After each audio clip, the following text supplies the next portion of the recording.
muy interesado con ustedes en participarles un tema que pues resulta bastante complicado de explicar.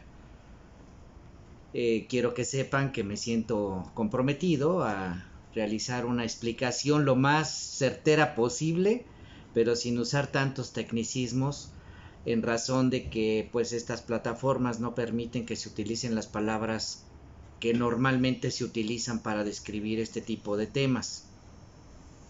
Sin embargo, a razón de que, como algunos de ustedes ya saben, y si no lo saben, pues algunos se van a enterar ahorita, hace unos meses terminé la carrera de Derecho, soy licenciado en Derecho.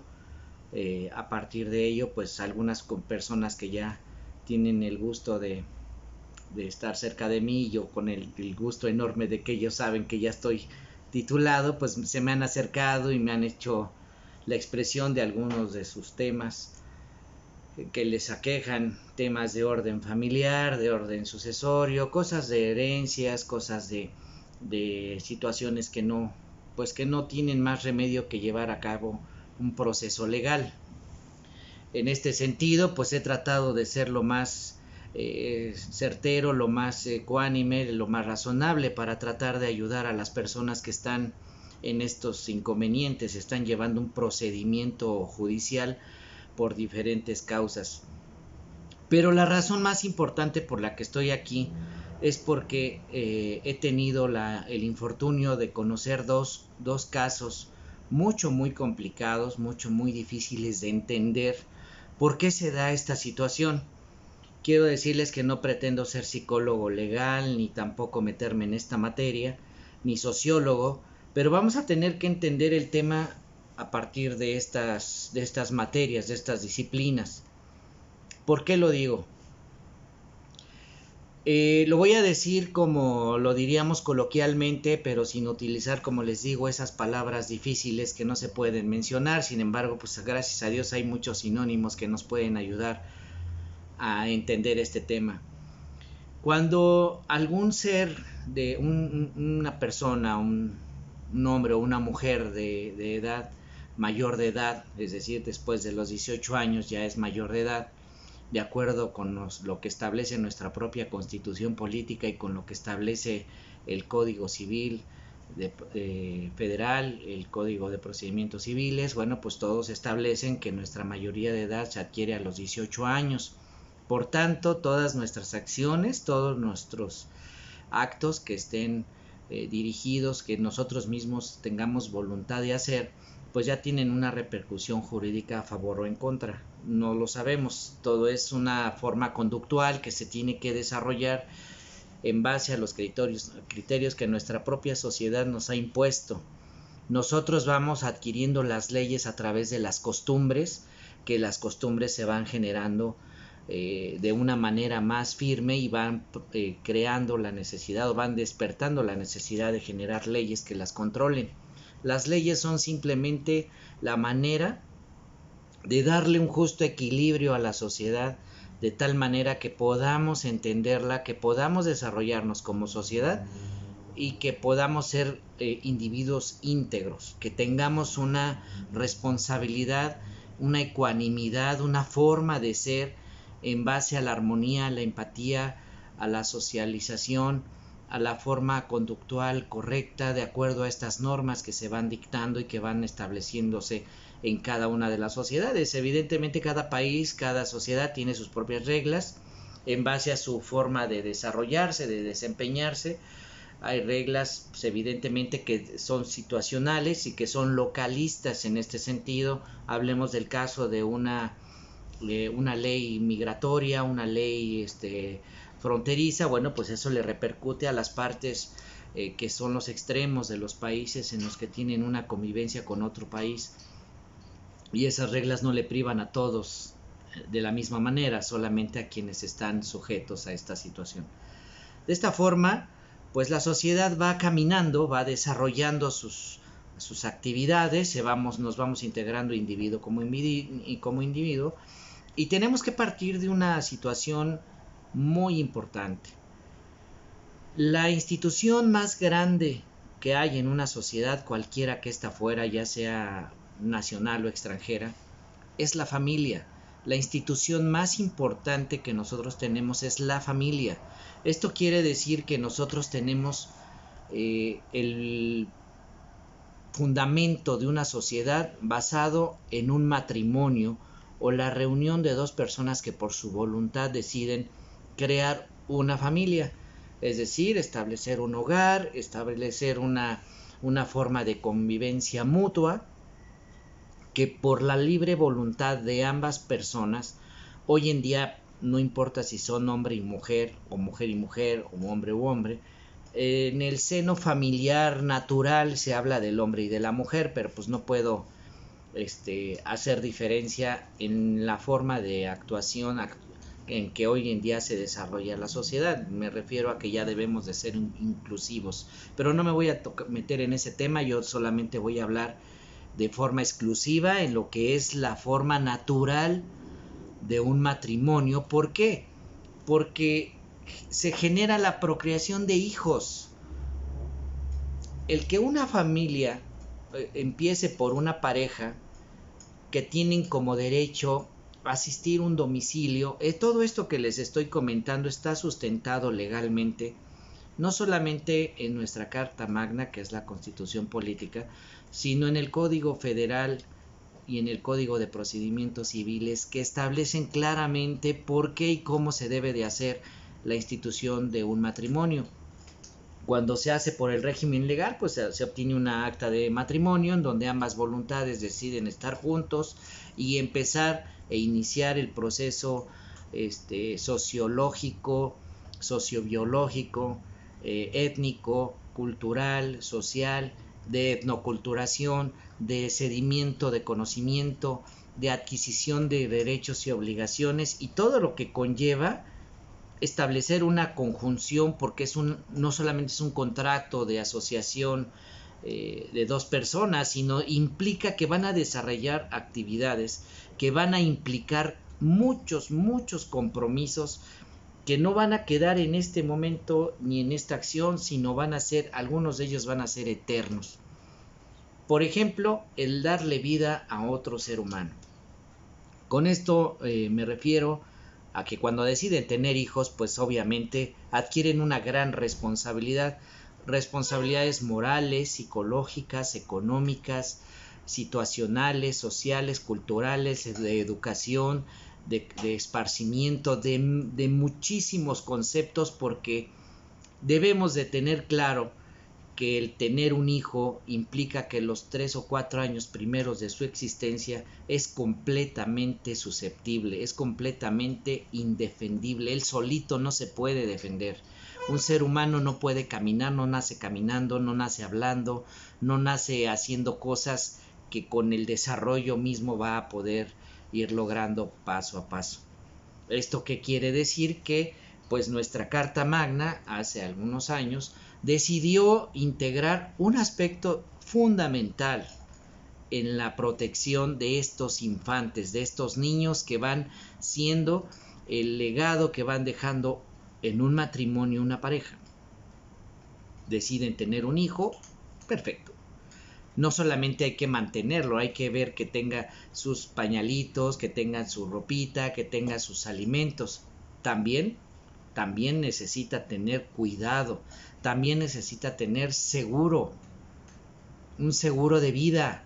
Y no me refiero a esos que se venden por las aseguradoras, me refiero a que todos sus movimientos sean cautelarmente previstos por los papás y que traten de alguna forma de ayudarlos a que puedan solventar su vida paso a pasito.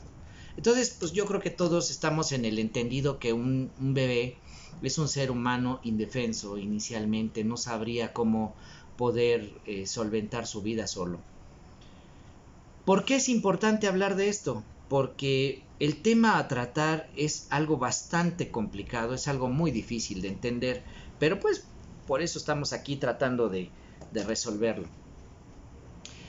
Resulta que nosotros cuando por razones de trabajo o por diferentes razones nos vemos en la obligación y en la necesidad de dejar a nuestros hijos en manos de otras personas, terceros que en un momento dado adquieren una responsabilidad que no es una responsabilidad 100% sana e integral como lo harían los padres.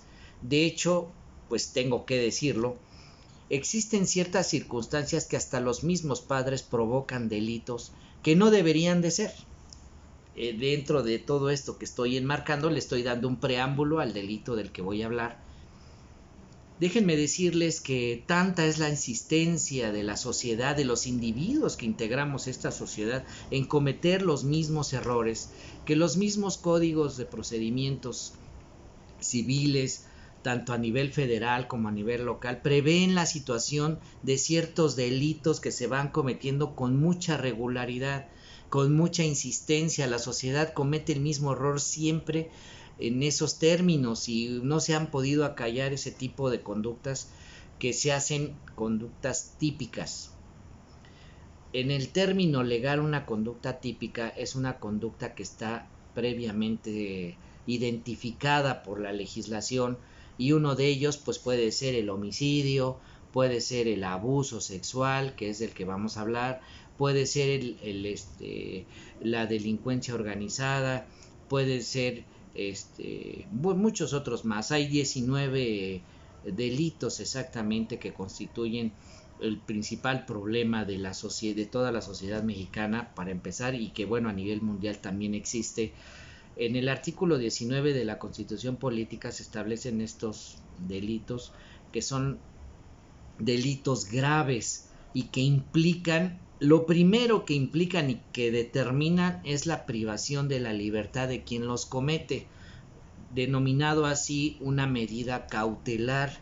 Estamos hablando de que cuando un juez tiene conocimiento de que se ha cometido una condición atípica, es decir, que no está dentro del parámetro normal de actuación, pues el juez determina decir, ¿qué crees? Ya no te voy a dejar libre, tienes privada la libertad. Es una medida cautelar preventiva para que no se siga dando este evento. Una persona que asesina o que se presenta, como lo hemos visto últimamente en Estados Unidos, que jóvenes van y deshacen una descarga de un arma larga y privando de la vida a ciertas personas, como se supo de los niños, bueno, pues esa persona de inmediato debe de ser privada de la libertad porque es muy susceptible a cometer ese error nuevamente. Entonces, dadas esas circunstancias, la legislación prevé determinar que ciertas personas que cometen esos delitos tengan que ser privados de su libertad de forma automática. Y entre paréntesis he de decir que estas personas, cuando llegan a los reclusorios, a los centros de rehabilitación, pues déjenme decirles que sufren bastante el hecho de haber cometido tales ilícitos, porque los mismos reclusos los reciben y les hacen pagar la misma moneda de una manera verdaderamente lasciva. Esto, imagínense nada más, que en lugar de que nosotros podamos prevenir que esa persona se pueda corregir en la vida, a lo mejor lo estamos enseñando a hacer peor y no lo sabemos, ¿no? Esa es una situación de un tema mucho más complejo que tendríamos que tratar, la situación de que si se rehabilitan o empeoran en su manera de visualizar su acción o su forma individual de estar dentro de una sociedad. Esa readaptación de la que ellos hablan, pues yo sí la dejo un poquito en duda, porque pues imagínense, hay veces que entran a la cárcel por un delito menor y salen todos unos maestros para hacer una serie de artilugios necesarios para robar, para matar, para hacer cosas que no deberían de hacer.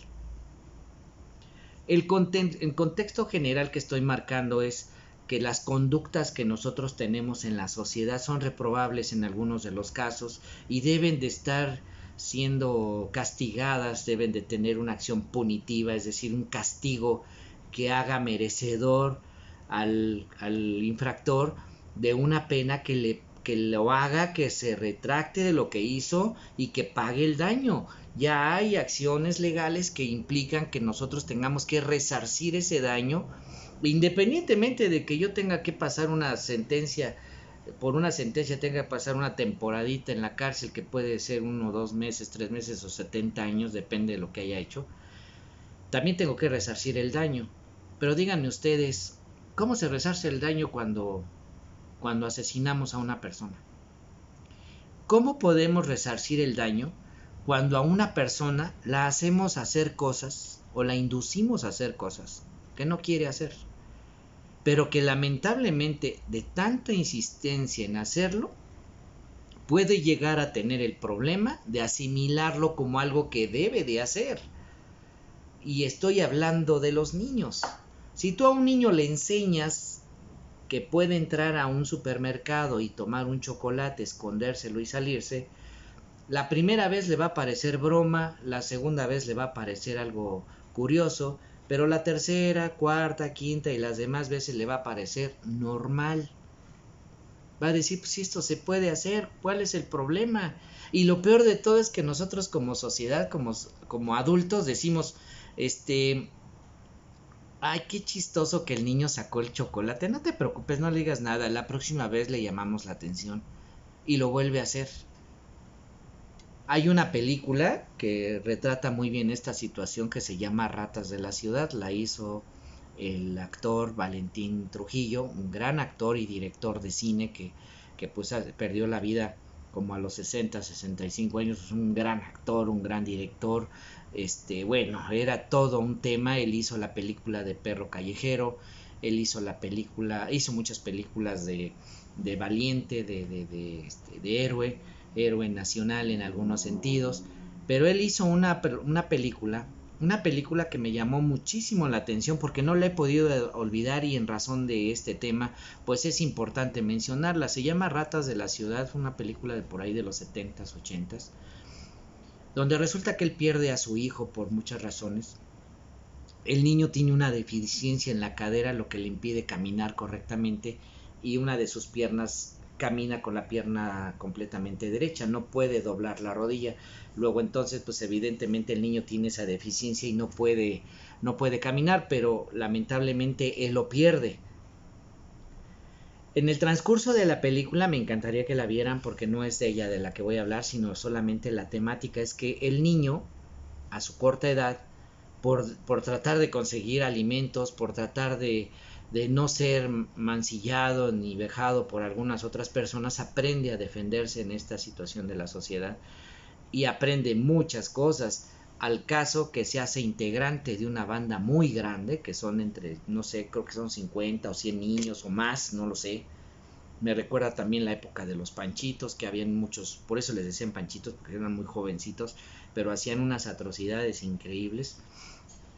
Y entonces en esta película retratan la acción del niño, que el niño es asesino y roba y mata por robar y por obtener lo que quiera, y les quita el reloj, las carteras, y si no se dejan los apuñala. Y bueno, es una situación complicadísima, y tú dices, ¿cómo un niño puede hacer eso? Bueno, pues hay niños que tienen esa suerte de ser maleantes desde muy corta edad, y que son personas que pues crecen con ese tipo de circunstancias, y no porque sea niño no tiene una repercusión, pero las leyes dicen que un menor no puede ser llevado a la cárcel, que tiene que estar en un lugar de asistencia en donde lo puedan ayudar a enmendar esos errores, pero no le pueden cargar una sentencia como si fuera un adulto.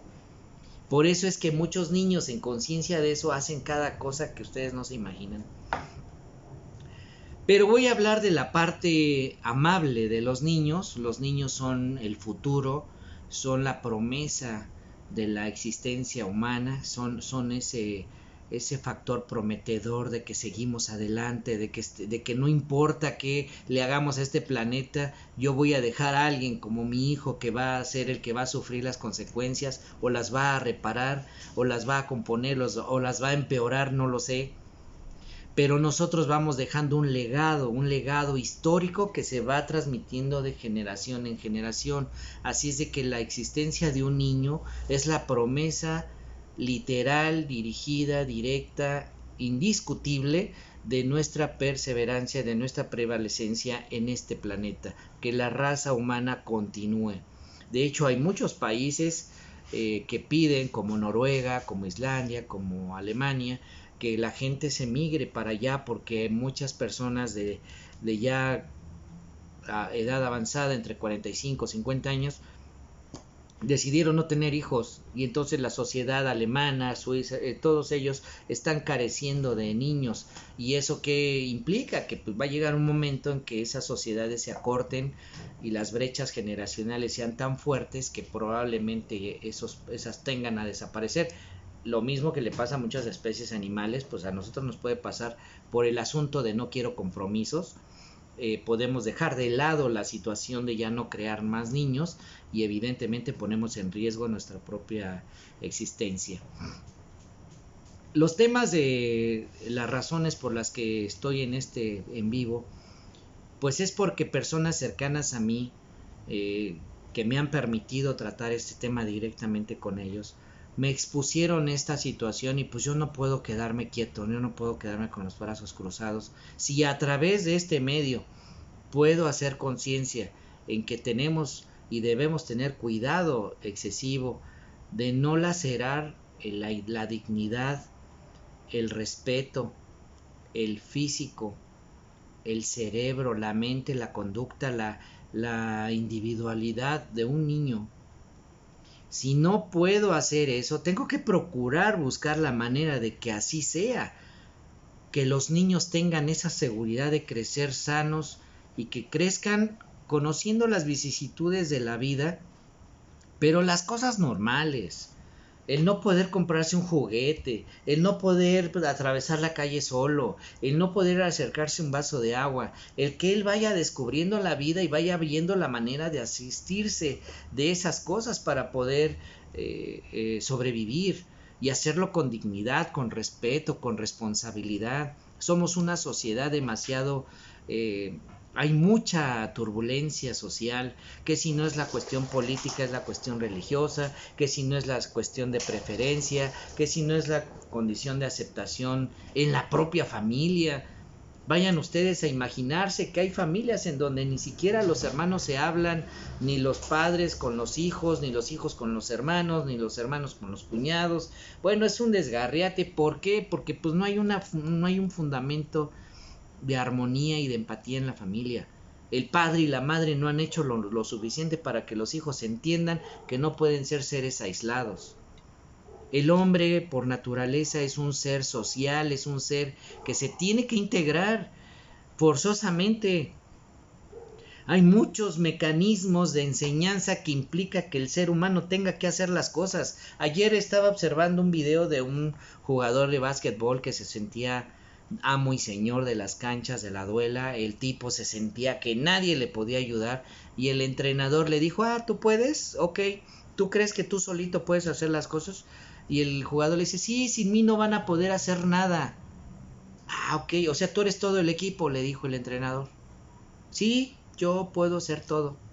Perfecto, me lo vas a demostrar, ¿qué te parece? Cuando usted quiera se lo demuestro. Perfecto. Entonces el muchacho se para abajo de una de las canastas y del otro lado el entrenador le dice, bueno, tú solito vas a competir contra el defensa de nuestro equipo. Fácil, lo voy a librar, perfecto. Y cuando él creyó que iba a empezar a jugar, le dijo, no, espérame. Él te va a defender, pero a él le va a ayudar su compañero, que es el que tira de 3. Y cuando él creyó que iba a competir contra 2, dijo, no hay problema, contra 2 puedo. No te preocupes, espérame tantito. Entró el poste, y después entró el guardia, y después entró el armador, y entonces él ya jugaba contra 5 y él solo. Y todavía su orgullo, su pundonor dijo, yo puedo. Empezaron a hacer el partido y vayan ustedes a ver la paliza que le pararon al muchacho, porque ni siquiera pudo anotar un solo punto. Con esto quiero decir que los seres humanos somos sociales y requerimos forzosamente de hacer equipo. Yo puedo nacer, nadie nació en el huevo de Pípila, nadie está solo en este mundo, somos una sociedad y somos una sociedad integral. Cualquier actividad que nosotros queramos, necesitamos combinarla con el esfuerzo de otra persona, porque así estamos creados, así fue diseñada la sociedad y no esta, la mayoría de todas ellas. Es más, desde los tiempos de los años mozos en que nació la raza humana, se habla de que para poder conseguir carne y dominar a otra bestia, un hombre solo no podía, tenía que hacerse de la ayuda de otras personas. Por esa razón, creo, el ser humano es conjuntivo, es integral, debe haber una sinergia, una conjunción, hay una simbiosis de fuerzas que se tienen que combinar para poder lograr un objetivo del tipo que sea. No hay una sola persona que se dedique a ser motivador si no tiene un escuchando, alguien que lo esté siguiendo. No hay un youtuber si no hay un seguidor, ¿estamos de acuerdo? No hay papá si no hay hijo. No hay mamá si no hay hijo. No hay esposa si no hay esposo. O sea, si no hay una cosa no hay la otra. Es un silogismo natural. Si P entonces Q. Entonces, por esa razón y por esas responsabilidades que tenemos como sociedad, debemos actuar en consecuencia de lo que en este instante voy a mencionar. Una de mis compañeras de trabajo está lidiando, el día de hoy inició un proceso judicial en contra de su cuñado, es decir, el esposo de su hermana.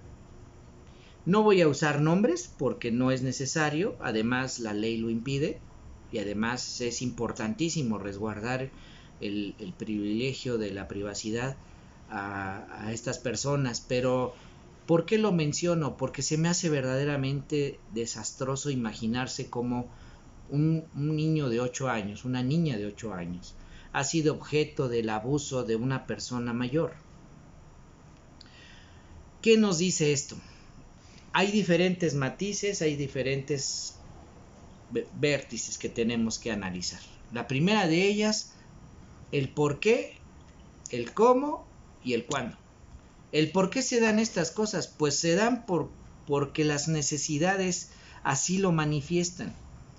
Una persona que tiene que salir a trabajar y que tiene que procurarse un buen trabajo que le dé los recursos suficientes para la manutención de sus hijos, no puede estar todo el día en su casa. Entonces tiene que buscar los medios para poder asirse de dinero y de esa manera poderle darle la vida digna que requieren sus hijos, porque ya hablamos de que los padres tienen la obligación de asistir a los hijos para poderles dar un futuro, proveerles un futuro, una oportunidad de vida. En razón de ello, se salen a trabajar y dejan a los hijos, pues cuando se pueden cuidar solos, que bueno, pero si no, se los encargas a la hermana, a la prima, a la tía o a algún cuidador que se dedique a ellos. Hay nanas que dicen, no, yo le cuido a los hijos y me paga usted un sueldo, y pues se ponen de acuerdo y adelante. Pero ¿qué sucede? Existen anomalías patológicas en el cerebro de ciertos individuos que se sienten incapaces de poder desarrollar una relación emocional, de relación amorosa, de relación intelectual, social, conyugal, como lo quieran ver, con otra persona. No se sienten capaces de tener novia, no se sienten capaces de tener novio, no se sienten capaces de ser interesantes para otra persona, aunque yo sé que, como decían mis genitores, mis padres, siempre habrá un roto para un descosido, pero pues hay personas a las que les da flojera no tener la necesidad de estar conquistando a otra persona, hombre o mujer, y simplemente se van por el lado fácil y tratan de hacer de su vida algo sencillo, fácil, que el ocio, la falta de integridad social, la falta de integridad personal, la falta de criterio social, de criterio de adulto, la falta de responsabilidad, ese dejar las cosas como si no importaran, ese dejo de incapacidad como individuo que nos hace cometer errores atroces, conductas infames, conductas lascivas para las demás personas.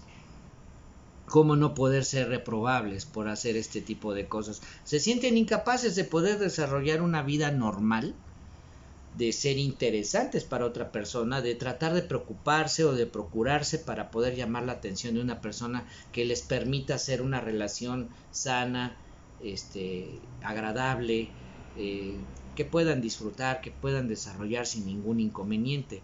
Y entonces, ¿qué pasa? Se envuelven por el ocio, aparte de que tiene problemas mentales porque sabe que tiene un problema de acción, ¿verdad?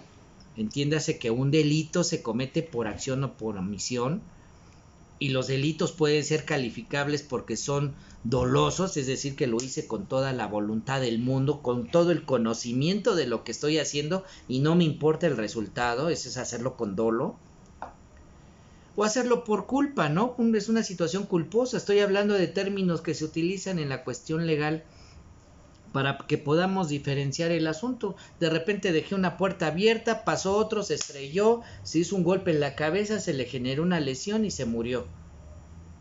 Ahí tuve la culpa, pero no lo hice adrede, no tuve la voluntad de dañarlo. Fue mi culpa, pues, pero no lo hice con el afán de lastimar a la otra persona. Ah, pero si yo digo, si este cuate pasa por aquí todos los días y siempre se agacha para pasar por el marco, cuando se agache va a encontrar la punta de un clavo y con eso le voy a dar, eso es ser una conducta dolosa. Tengo la voluntad de dañar a alguien en particular. Yo creo que cuando una persona abusa de un niño, lo hace con dolo, porque lo hace con toda la premeditación, con toda la alevosía que le puede caracterizar y sobre todo utilizando sus grandes ventajas. La ventaja de ser un adulador, de ser una persona que puede envolver a un niño y decirle, ven, acércate, mira, vamos a jugar, vamos a hacer. Y luego los padres se sienten culpables y luego lo peor de todo es que los niños se sienten culpables por lo que está pasando. Pero hay una situación mucho más compleja que esa. La persona que está creando el ambiente negativo, el ambiente ilícito, está perfectamente claro de lo que está haciendo y nosotros como padres lo vamos a, tarde o temprano lo vamos a llorar, lo vamos a tener que sentir, porque nos daremos cuenta tarde o temprano que esto ya pasó. Yo le decía a mi amiga que tenemos que hacer que estos niños, esta niña que sufrió este abuso, va a tener que ir a las terapias porque le tenemos que volver a enseñar que puede confiar en la vida, que lo que ella acaba de pasar no es exactamente lo que le sucede a todos los niños, no es exactamente lo que una familia procura para sus hijos. Por eso un llamado a través de estos medios para que tengamos cuidado de qué estamos haciendo con los hijos, con quién los dejamos, qué están viendo en las redes. Yo entiendo que deben de tener una privacidad, pero de vez en cuando métanse a su habitación, revisen el internet, revisen las páginas de internet que están viendo, fíjense bien con quién están coaccionando, con quién están interactuando, qué personas les llaman la atención. ¿Cuál es la razón por la que una persona pudiera estarse comunicando con sus hijos? Que el juego de Fortnite, que el juego de no sé qué. No, hay personas que atraen la atención de los niños por diferentes medios porque utilizan lo que les gusta. Pero la intención es atraerlos hacia sí y de esa manera poder llevar a cabo sus fechorías. Y digo esto de verdad muy sensiblemente porque todos los padres creemos que nuestros hijos están en salvaguarda porque están junto a nosotros, pero déjenme decirles que en cierta forma pues no debemos de confiarnos de eso. El delito de abuso sexual lo cometen papás hacia sus hijas, mamás hacia sus hijos, hermanos hacia sus hermanas, abuelos a los nietos, ahijados con su padrino, el tío con el sobrino. Así es un delito que se gesta en el seno familiar. La mayor cantidad de abusos de esta naturaleza se gestan dentro de la familia. Ojalá y dijeras, bueno, es que este era amigo, ni siquiera era de la familia. No, el problema trasciende porque el papá se trata de meter con la hija. Porque tiene cosas en la cabeza que no sé de dónde las sacan, pero son patologías que los hacen cometer estas atrocidades. Y lo peor de todo es que llega un formato de actuación, que créanme lo que es increíble lo que estoy por decir, pero cuando a un niño o a un menor le vas pintando un cuadro de no le digas a nadie porque estamos jugando y no hagas esto porque esto puede dañar a tu mamá, y si tú le dices pues se va a enojar y ya no podemos jugar, y si tú haces esto ya no va a poder ser, y yo te voy a regalar. He visto muchachitas de 15 o 16 años vendiéndose por una bolsa de marca. He visto situaciones de esa naturaleza, pero ¿de dónde trascienden? De que los mayores se aprovechan de las debilidades de experiencia, debilidades mentales, debilidades económicas, debilidades sociales, y se acercan a las personas para obtener sus placeres, aunque sean banales, aunque sean completamente ilegales, pero se hacen de personas que necesitan algo. Entonces identifican las necesidades del menor y dicen, por aquí le pego, por aquí lo voy a agarrar. Entonces le regalan un juguete, o le regalan una ropa, o le regalan unos zapatos, y así empiezan a tratar de coexistir con los placeres que le van a dar la oportunidad de hacerse de ese niño. El abuso significa que vea, haga, diga o accione en favor de una persona mayor sexualmente. No es necesario ni siquiera que haya una agresión, simplemente la conducción de la acción, es decir, el que lo induzcan a hacer algo así, ya es una infracción a la ley. En este tenor tenemos que tener mucho cuidado, tenemos que ser responsables de lo que estamos haciendo, porque los niños son nuestra esperanza. Los niños aprenden, absorben, metabolizan todo lo que aprenden, y por ende hacen cosas cuando ya son mayores que no deberían de hacer. He escuchado muchos testimonios de personas X. Yo soy así porque de pequeñito sufrí un abuso sexual. Yo me convertí en esto porque tal persona se pasó de lista conmigo. Y espero que ustedes sepan a qué me estoy refiriendo. Esas son atrocidades que la gente va aprendiendo, que la gente va teniendo en su vida, en una vida temprana, y los obliga a desarrollar acciones más grandes que no deberían de estar haciendo, ¿no? Hay personas que son muy valiosas, todas las personas somos muy valiosas, pero hay personas que son muy valiosas en el sentido de que superan ese tipo de atrocidades y las transfieren, las traducen, las metabolizan, las convierten en cosas diferentes, positivas hacia la sociedad, y trabajan para evitar este tipo de cosas de una forma directa, porque trabajan en sociedades, trabajan en fundaciones, trabajan en muchos lugares en donde tenemos esa situación, ¿no? Muy bien, el asunto aquí es que tenemos que pensar seriamente en toda esta parte legal. Creo que nosotros tenemos que saber a qué tenemos derecho y qué no tenemos derecho. Tenemos derecho a ir y acusar a la persona que cometió esa infracción.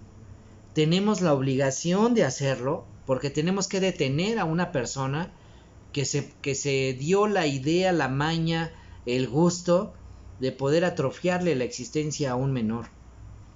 Nosotros, como padres, no podemos dejar esta situación impune. ¿A qué me refiero con impune? Todo el mundo usa la palabra, pero pues espero que todos la podamos comprender de la misma manera. Todos los delitos tienen una punibilidad, que significa un castigo que resarce el daño.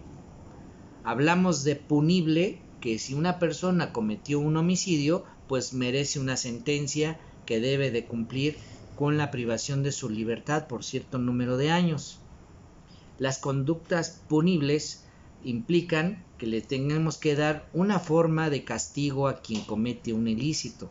Por eso cuando dicen este delito se quedó impune, se quedó sin castigo, se quedó sin el merecimiento de resarcir el daño de alguna forma. La ley prevé no solamente privarlo de su libertad, también prevé resarcir el daño de forma económica o de la forma que sea necesaria para que la familia, los deudos o la víctima tengan así un beneficio circunstancial por el hecho de haber emplazado a un a un procedimiento legal una acción ilícita de una persona que lo cometió con toda la flagrancia, con todo el dolo, con toda la voluntad de dañar a un niño. Hoy en día ya no solamente a ellos, hemos visto mucho que esto se da mucho, los feminicidios, el abuso a las mujeres, pero no puedo hablar nada más de las mujeres, hay hombres abusados en el sentido de que abusan de ellos, ¿no? O sea, estamos claros que no todos los hombres tienen esa pues esa suerte de poderse defender por sí solos. Me he hecho de saber que hay trabajadores que le gustan a la jefa, y si no aflojan, pues tienen problemas de otro orden, ¿no? Aunque la jefa esté un poco ingrata, pero quiere tener a uno de sus empleados, bueno, pues tiene que ser a fuerzas porque si no pierde su trabajo. Entonces sí hay hombres que sufren esta situación, hombres guapos, elegantes, atractivos, o en fin, simplemente que son del gusto de una mujer que también tiene dañado el cerebro. Esa es una situación difícil, así es que no podemos hacer prioritario estrictamente el daño hacia los niños y las mujeres, sino esto es para todos los integrantes de una sociedad, a cualquier individuo le puede suceder. Pero lo más lamentable de todo esto es que hay personas que se dan por enterados de que cometieron un delito y no van al Ministerio Público y levantan la denuncia. Sí entiendo que el aparato legal aquí en el país es peor que un elefante blanco con 4 patas de más en el trasero. Es muy difícil que se mueva. Pero ¿saben de qué se queja también la sociedad? La sociedad se queja de que nadie se queja. Suena raro, pero esa es la realidad. La sociedad se queja de que ¿para qué están las leyes? Si aun cuando las tenemos nadie va y se queja. Muchas personas han sido violadas, muchas personas han sido ultrajadas o abusadas, muchas personas han sido robadas, muchas personas han sido objeto de un delito, y por decir es que la ley está mal, el aparato legal está mal, por eso no lo hago, pues está peor. Porque si ustedes supieran que entre más denuncias existan, hacemos que se mueva el elefante, evitaríamos más delitos. Entre más gente se queje y denuncie y haga presente su queja por parte de otro, en contra de otro individuo, más fácil es que la ley se tenga que seguir evolucionando. Debe de ser pragmática, debe de ser contundente, debe de ser ejercitable en cualquier plano. Es decir, si nosotros no utilizamos el aparato del proceso, del debido proceso, todo el aparato legal que tenemos a nuestra disposición, si no lo utilizamos, entonces sí, evidentemente no sirve para nada. Es exactamente igual que un político dormido en su curul, no sirve para nada. Es exactamente igual que saber que está chiflando la tetera y no ir a pagarle al gas. Se va a consumir el gas y se va a consumir el agua. No va a pasar nada, no se va a convertir en un delicioso café si no me muevo. Así como eso, si yo no me quejo de que otro individuo me puso las manos encima o me hizo ver una película impropia, entonces, como dijeran los italianos, no está la vida límpida. La mía vida no es no límpida. No tengo claridad en mi vida. No tengo claridad porque pasan cosas y no me muevo. Pero acuérdense que es más culpable o igual culpable una persona que hace,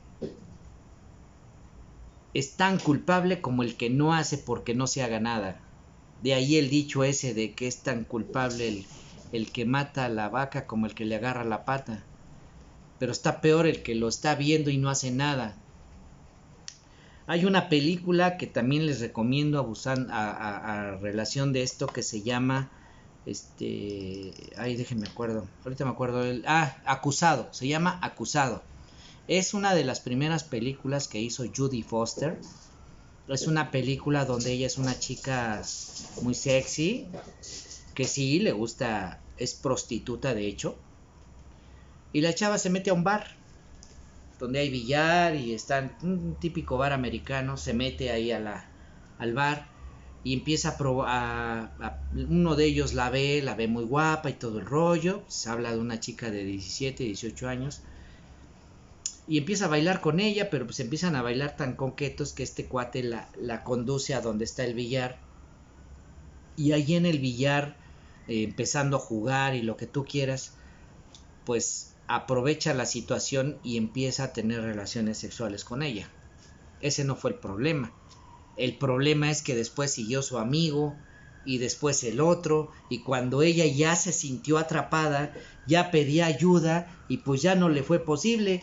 Pasaron como 6 o 7 cuates por ella, enfrente de todos, en una situación por demás incontrolable. Pero resulta que de todos los que estaban ahí, había una persona que estaba queriendo hacer una llamada telefónica y desde la cabina telefónica que estaba dentro del bar estuvo observando toda la situación. Pues la película se desarrolla en razón de cómo vamos a defender a una persona que se dedica a la prostitución para identificar un acto de violación masiva. Si es una prostituta, o sea, ¿qué derecho tiene ella de ser protegida si a eso se dedica? No, déjenme decirles algo. Una cosa es que yo me dedique a una situación de esta naturaleza y otra cosa es que en contra de mi voluntad se geste una acción que está en contra de mis intereses personales. Aunque yo me dedique a ser abogado, no puede venir otro cuate y ponerme una pistola o decirme, tú vas a ser el defensa de mi caso. Está en mi voluntad determinar si lo hago o no. De la misma manera que la acción de relación humana, de relación social, de empatía, de concordancia, de armonía física, de todo lo que conlleva una relación amorosa, lo primero que tiene que estar en pleno es la palabra que hoy se circunda por todos los medios: consensuado. Antes no se ocupaba esa palabra. Esa palabra quería decir con mi voluntad enfrente. Yo digo que sí, yo sé y se hace. Así es de que hoy ya le dicen consensuado, pues entiéndala de esa forma. Se habla de consenso en que las dos personas deben de estar con sus voluntades expuestas, atribuyéndole la afirmación a este acto, de tal forma que no puedes decir que no porque tú me dijiste que sí, es más, estabas presente y hasta te pusiste, te acomodaste, ¿no? O sea, no hay por qué. Ahí está la diferencia entre querer y no querer, la disponibilidad.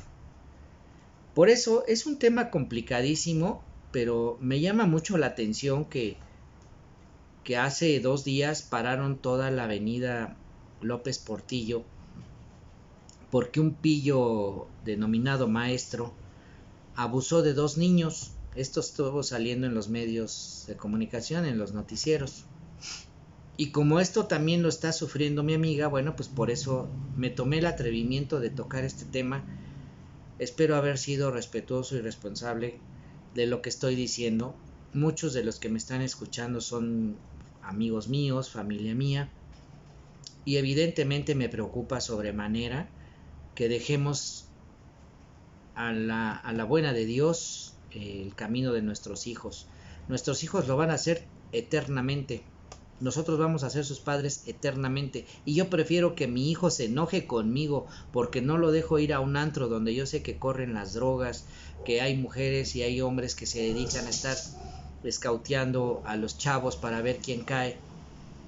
Es mi responsabilidad saber en qué momento lo dejo, cómo lo dejo, le doy principios, le doy fundamento, le doy idea de lo que puede pasar, de cómo se debe de cuidar, de cómo no debe de tomar una bebida, de que tiene que ver que su botella esté bien cerrada antes de que se la den, de todo ese tipo de cosas, porque tampoco los vamos a envolver en una burbuja de cristal y no dejarlos que se topen con la pared.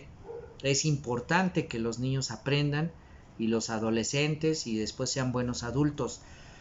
Pero a todo eso sí se pueden enfrentar. A lo que no se pueden enfrentar es a un juicio, a llegar a una cárcel, a un centro de rehabilitación y sufrir las consecuencias de la pérdida de nuestra libertad. Ahí hay por ahí un actor que se llama Pablo Lai, está sufriendo ahorita las situaciones de su juicio. ya lleva 2 años y medio, casi 3 años en la cárcel y apenas va a empezar su juicio. Imagínense lo que le falta, y luego en otro país, y luego siendo extranjero, y luego habiendo matado a otro extranjero, porque no conocía sus límites, porque se le hizo fácil, por lo que ustedes quieran. Pero si estuviera en mis manos yo le ayudaría, porque está en otro país y es mi compatriota. Y hay que verlo. Y ya he visto varias veces el video y sí, efectivamente sí le pegó. Pero hay viejitos que se ganan por lo menos un coscorrón de vez en cuando. Pero pues ni modo, se le pasó la mano y ahí están las consecuencias. Pero no con esto quiero decir que esté bien. Lo que sí quiero decir es que nosotros debemos demostrarle a los hijos cómo poder ser buenos ciudadanos, buenos individuos, que se sepan integrar, que tengan armonía, que tengan empatía, que no sean soberbios, que no sean esta onda del bullying. Hoy le llaman bullying, pero cuando yo tenía 8 años le llamaban gandallismo. Ese chavo es bien gandalla conmigo. Ese se pasa de lanza, sí es bien gandalla. O sea, era el chingaquedito, era el que toda la vida estaba molestando a la gente. Ah, bueno, pues hay cuates así que son, hijo, toda la vida son así. Tengo amigos que llegas y te punzan con el dedo así durísimo. ¿Qué pasó? Oye, pero ¿por qué me pegas? Ah, es de broma, somos cuates. Y no, no, no, espérate, o sea, ¿por qué me pegas? ¿Por qué me duele el golpe que me diste, cuates? En lugar de que me dé gusto verte, mejor te esquivo, porque todo eso tiene que ser denunciable de alguna forma, porque nosotros no podemos permitir que los individuos, que los amigos, que los padres, que los hermanos, que las mamás, que las tías, que las abuelas y que todos los que integramos esta sociedad se nos haga fácil romper el esquema, romper las leyes, romper el respeto y sobre todo vulnerar la integridad de una persona y mucho menos de un niño. Creo que con esto he tocado ya el tema lo suficientemente claro. Sí les pido, por favor, me encantarían sus comentarios, pero más me encantaría saber si están de acuerdo conmigo. Los niños son la promesa en el futuro de este país y de todas las sociedades, y debemos cuidar de su integridad, debemos hacer valer sus derechos. Ya la Constitución, el artículo número 1 de la Constitución dice que fue cambiadas la frase de las garantías individuales por la de derechos humanos, con el objeto de hacer valer todo lo que conlleva los derechos reales, los derechos fundamentales de un individuo, que no es lo mismo una cosa que la otra, pero son los derechos que asisten a cualquier persona que está siendo participante de esta sociedad. Y como tal, no nos dejemos engañar, la sociedad tiene que tener un beneficio y tiene que tener un castigo si nos portamos mal. Por eso tratemos de ser mejores individuos todos los días. Con eso termino esta transmisión. Muchísimas gracias, que pasen bonita noche y cualquier cosa, pues aquí estoy a sus órdenes. Les repito, yo soy Sergio Villegas, es un placer estar aquí con ustedes. Que pasen bonita noche y hasta luego.